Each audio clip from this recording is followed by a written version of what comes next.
Et enfin, la pole position, je ne peux évidemment pas l'oublier, je ne peux pas passer sous silence ce qui a été réalisé par la Rébellion Racing, la numéro 12, extrêmement fort pour cette Lola B10 60 coupé version Toyota, Nijani associé à Nicolas Prost. Oui, mesdames, messieurs, Nicolas Prost qui est encore en rendez-vous, qui depuis maintenant quelques années a prouvé que sa place était entière dans l'endurance. C'est un tempérament gagneur, c'est un tempérament fin, délicat, beaucoup de concentration, c'est un homme d'affaires et c'est un pilote, comme quoi on peut conjuguer les deux. Et d'avoir réussi cette association avec Neil, eh ben c'est un bon partage. 1,46 783, 195 km 246 de moyenne à l'issue de son 6e tour. Ça a été pratiquement un sans faute en ce qui concerne ce passage. Et pour notre apparition avec cette Lola, avec 2 saisons de collaboration avec Aston Martin, eh bien l'année 2011 s'annonçait comme une année un petit peu difficile. Eh bien c'était sans compter, alors qu'on est déjà sur une légère petite panne pour le numéro 40, à savoir l'Oreca 3 Judd de Michel Frey, de Ralf Mestri et de Thor Christian Evestik. Il doit retrouver sa place, on a le droit de le faire, de retrouver sa place dans la configuration. Nous sommes bien sûr sous les ordres de la direction de course et sous les ordres du safety car qui va s'évacuer.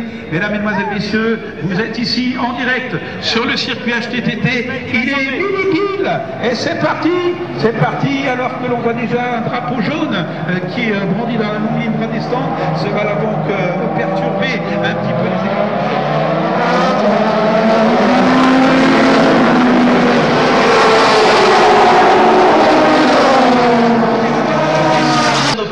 Vous voyez que les choses peuvent être plus délicates qu'on pense, avec quelques éléments de carrosserie qui ont été déportés. Vous qui êtes dans la longue ligne droite des stands, vous avez tout de suite constaté que le risque peut être aussi important et imposant. Nous sommes toujours sur ce départ un petit peu motivé, avec malheureusement les premiers incidents. Premier départ avec beaucoup de précipitation, et c'est peut-être cette précipitation qui a été à l'origine de quelques dégâts. C'est vrai que 2-3 voitures se sont littéralement mises sur les extérieurs avec les pneus encore froids, et c'est la difficulté sur un premier passage. Alors on va décaler de nos prétendants, en plus dans la catégorie un petit peu des LMGT, ça nous en fait 75, 76, 77 et 79. Ça va donner la part belle aux Ferrari 458 Italia, qui ne vont plus avoir de concurrence. Plus de concurrence avec la Porsche 911 RSR du 75, plus de concurrence avec la Linsa Performance 76, plus de concurrence avec la Jota de l'Aston Martin de numéro 79 et le Porsche 911 RSR du team Felberger-Mayer. Ça va donc laisser une seule Aston Martin 86 disponible, et surtout pas moins de 4 Ferrari F458 Italia. Voilà que la procédure est différée. On fait rentrer l'ensemble des voitures par les stands, et on en aura un redémarrage dans quelques petites poignées de minutes. Vous voyez, mesdames, messieurs, passage donc par les stands de l'ensemble de nos pilotes. Ça met une pression supplémentaire. Le moins que l'on puisse dire, c'est que le direct, ça a du bon. C'est de l'évolution, et tous les drapeaux jaunes sont encore de mise. Le temps pour nous de bien sécuriser les choses. Du côté du Fermayer, la numéro 77, on est en train de rentrer la voiture pour voir ce que l'on peut encore en tirer. 6 heures, ça reste long. On est véritablement dans une course d'endurance. 8 heures l'année dernière, un parcours qui a été modifié. 6 heures, c'est un format qui est plus adapté à la télévision et aux pilotes. C'est donc le passage par les stands qui est maintenant effectif. Voilà, je vous propose de faire une toute petite page musicale. A été effectif par une majorité de 4 voitures présentes, 3 Porsche et une Aston Martin déjà hors de compétition.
Voilà, le temps de remettre un petit peu tout cela en marche, mesdames, mesdemoiselles, messieurs. Le moins que l'on puisse dire, et vous l'avez vu avec nous, c'est que le départ a été très mouvementé.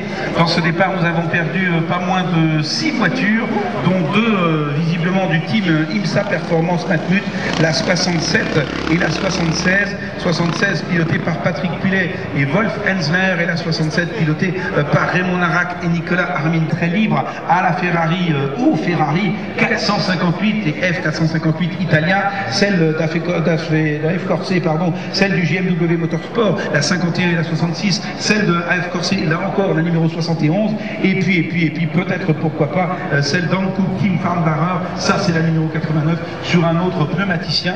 Quant à la dernière des Aston Martin Vantage, on va regarder pour la 86 quel est son endroit. On est maintenant dans une phase de reconquête.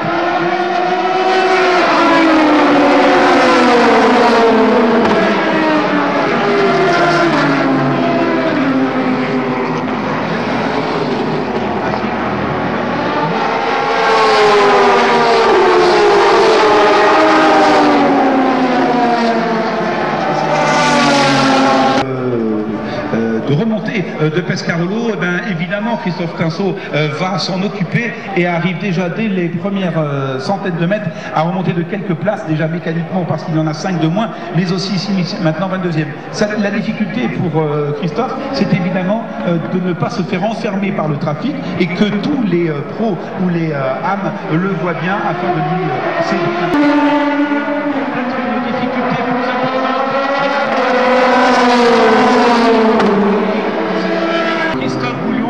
en train de disparaître de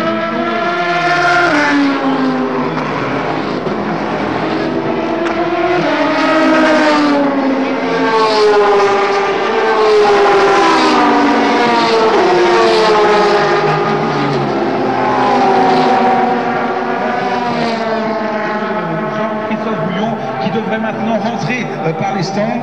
Que de surprise quand même et que de modifications officielles, puisque avant nous étions encore sous drapeau jaune avec un repassage par les stands. J'ai vu aussi, on s'intéresse à remettre visiblement un petit peu plus d'essence dans la voiture, que nous allons repartir avec beaucoup de points d'interrogation et pas contrôlés. On va le voir si les informations nous parviennent jusqu'ici. En tout cas, mesdames, mesdemoiselles, messieurs, 2 P1 aux 2 premières places, la logique est respectée, la Lola de Jani et la Zytec d'Olivier Plat. Et puis déjà dans les P2, ce sont les 2 Oreca de Bech et de Kramer, dont on avait déjà perçu l'importance en termes de résultats. La remontée, bien sûr, de la Pescarolo de cette équipe.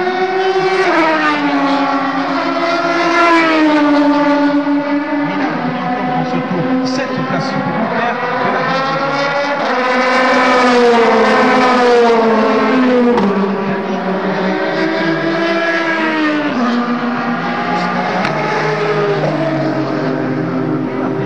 le seul descendant dessus des 1,50, 1,49,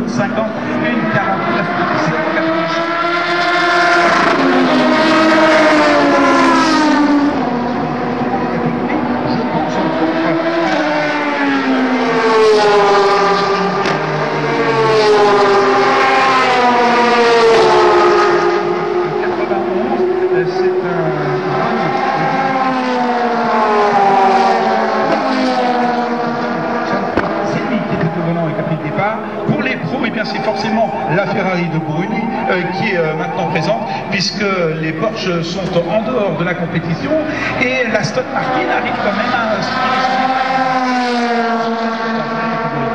pour les âmes, c'est la Ferrari encore, et la seule, la Porsche qui essaye, la 88, de rester aux couleurs du team Feldmayer Proton de Christian Ried et de Horst Feldmayer Junior et Senior.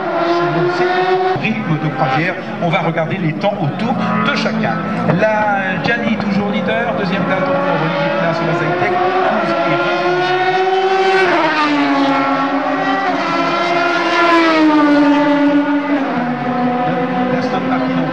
Remonte aussi légèrement, elle est en 7.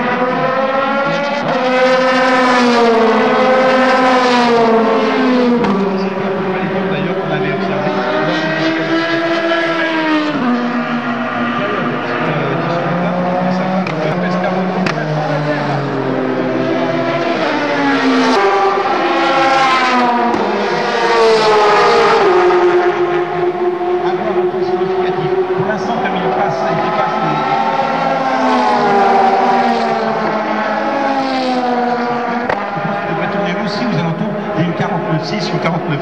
on verra ça de manière très explicite dans maintenant 2 petits tours. Amélioration encore des secteurs pour Gianni, et c'est toujours la Lola qui fait le meilleur des parcours, 12, 20 et 46.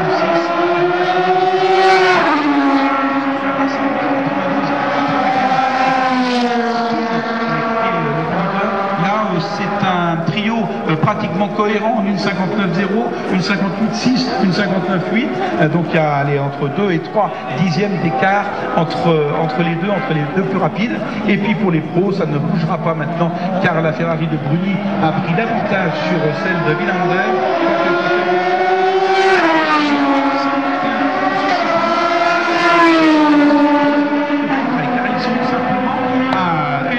Demi-seconde l'un de l'autre, Bruni et Villander.